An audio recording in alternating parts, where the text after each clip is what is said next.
on est à l'auberge du Bois-Luzy à Marseille et on est à un moment important de l'expérimentation des tables de quartier, puisque c'est la rencontre nationale des tables de quartier. Pour un premier temps, on va reprendre sur des thématiques qui sont ressorties un peu hier dans vos discussions. Donc il y a la question du dialogue et des relations avec les pouvoirs publics, la question des relations avec le Conseil citoyen. Alors pour resituer un petit peu, les tables de quartier, c'est une expérimentation qui s'est lancée en 2014 et qui se termine en 2017, qui est portée par la Fédération nationale des centres sociaux et par un collectif qui s'appelle la Coordination Passe en Nous. La coordination est née du rapport coécrit par Marie-Hélène Baquet et Mohamed Meshmash. À la lecture de ce rapport, le délégué général de la Fédération des centres sociaux, François Vercouter, s'est dit que ce serait intéressant que des centres sociaux portent ce genre de dynamique. Il a donc été à la rencontre de Marie-Hélène Baquet et Mohamed Meshmash et ils ont construit ensemble l'idée d'une expérimentation de table de quartier en France.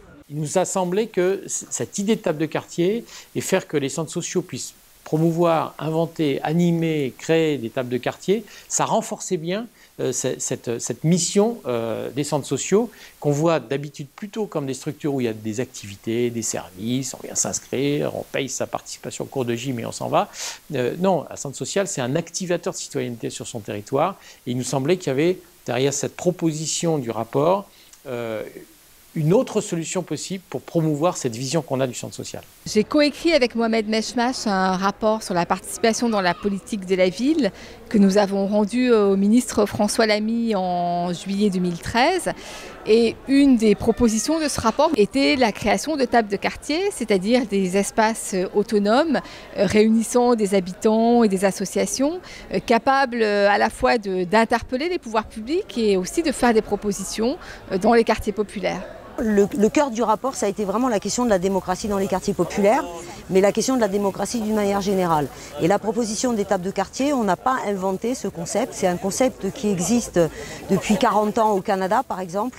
À Porto Alegre, voilà, il y a des initiatives de démocratie citoyenne qui existent depuis longtemps. Et nous, l'objectif, c'était vraiment de développer cette pratique et ce concept sur les territoires des quartiers populaires, mais même au-delà même des quartiers populaires, puisque la France est un pays qui traverse une crise de démocratie majeure. Ça nous a vraiment intéressés parce que ça a rencontré une préoccupation qu'on a, une envie qu'on a que les centres sociaux puissent devenir plus demain qu'aujourd'hui des lieux plateformes, des lieux où s'articulent les forces vives d'un territoire, des gens qui ont envie de changer, que ce soit des institutions, des citoyens seuls, des associations, des gens qui ont envie que des choses bougent, des choses qui ne vont pas bien ou des choses qui pourraient aller mieux et que tout ça bouge. Et il nous semble que la bonne posture du centre social, dans son cadre d'intervention, ses missions et ses contraintes, ça puisse être un préparateur de rencontre, quelqu'un qui va permettre que dans un espace, des gens se croisent et inventent ensemble des solutions qui vont faire que sur le territoire, des choses vont s'améliorer. Quand la Fédération des centres sociaux nous a proposé de participer à l'expérimentation des tables de quartier, on s'est précipité sur cette opportunité pour essayer d'aller encore plus loin dans la prise de parole des habitants, les organisations collectives, pour défendre les intérêts du quartier, pour essayer de se faire entendre par les pouvoirs publics et en particulier par la municipalité. Moi, je pense que c'est un bon tremplin pour se faire entendre des hommes politiques, de leur montrer que nous aussi, on est force de proposition, qu'on n'est pas tous les jours dans le mécontentement, dans la victimisation, mais qu'on est aussi des acteurs, qu'on veut être acteurs de notre vie, force de proposition et aussi contre-pouvoir. Une table de quartier, c'est d'abord une structure porteuse ou un ensemble de structures porteuses qui va impulser la dynamique sur le quartier. Ça peut être un centre social, ça peut être une petite association de quartier, ça peut être un regroupement d'associations. Et qu'est-ce que va faire cette structure porteuse ou ce regroupement d'associations? Le premier travail, c'est un travail de mobilisation, d'être dans la rue, d'être dans les espaces où les gens se rencontrent, sur les marchés, de faire du porte-à-porte, d'aller à la rencontre des habitants du quartier, de récolter la parole du maximum d'habitants pour pouvoir monter des projets et fixer des priorités à partir d'une diversité de discours et aussi de récolter des envies d'action. Alors il y a deux territoires, il y a le Gannet qui est en contrebas, là, un quartier, et le quartier ici de Bon Secours. Il y a 7 stands installés qui vont être installés. Là, on est en train de charger le camion de ce qui nous manquait.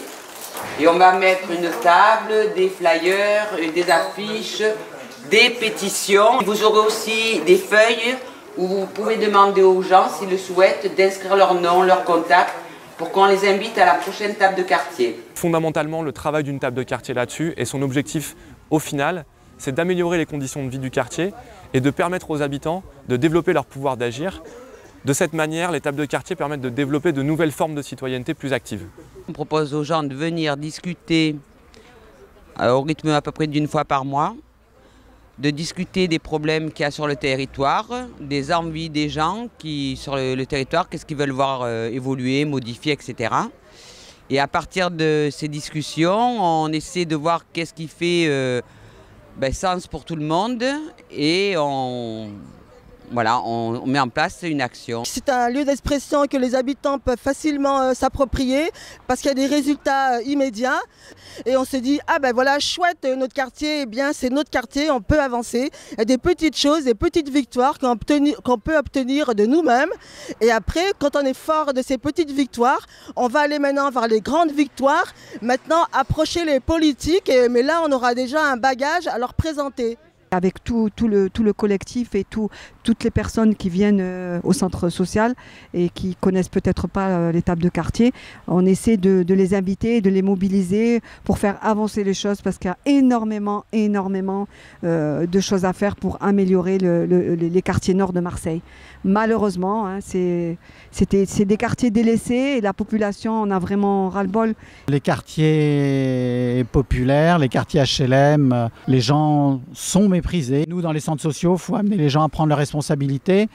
Mais les élus oublient souvent que c'est d'abord à eux de prendre leurs responsabilités pour donner toute sa dignité, toute sa place au quartier, dans la ville. Aucune politique publique aujourd'hui ne peut se construire sans des habitants, sans que les gens disent en quoi le projet qui va se construire, il est pertinent pour eux. On voit bien aujourd'hui que dans beaucoup de villes, les municipalités et le fonctionnement représentatif est un peu au bout du rouleau et peine à embrayer sur une véritable démocratie. Ce qu'il faut aujourd'hui, c'est redonner du pouvoir aux habitants. Les tables de quartier sont une façon pour des habitants, pour des citoyens de reprendre du pouvoir et je crois que c'est un challenge, une question, un défi qui est posé aux élus locaux et qui devrait aujourd'hui le reprendre pour le pousser plus loin. L'intérêt particulier de la rencontre de cette année, c'est que l'expérimentation s'arrête en avril-mai 2017. Et donc là, comme vous pouvez le voir derrière moi, il y a toute une réflexion qui se porte sur qu'est-ce qu'on fait après? Est-ce qu'on a envie de continuer? Il y a une dynamique qui s'est lancée, qui aujourd'hui a fait des petits, puisque les tables de quartier ont essaimé. Il y avait 12 tables de quartier à l'origine, il y en a aujourd'hui une vingtaine. Comment on fait pour continuer? On va discuter des suites de l'expérimentation. On va prendre d'abord un premier temps où chaque table va réfléchir entre elles sur où est-ce que je me vois dans un an. Aujourd'hui, on arrive à un moment où la dynamique a trouvé une maturité et un vrai sens pour améliorer les conditions de vie du quartier et pour construire de nouvelles formes de citoyenneté. On est donc à un moment où on a besoin de trouver des relais dans les médias pour être reconnus à notre juste valeur. Nous espérons bien à un moment donné que le gouvernement comprendra que son intérêt est aussi de développer ce type d'initiative dans les quartiers populaires. Parce que c'est vraiment la démocratie qui est en jeu aujourd'hui à travers ce type d'initiative et d'autres.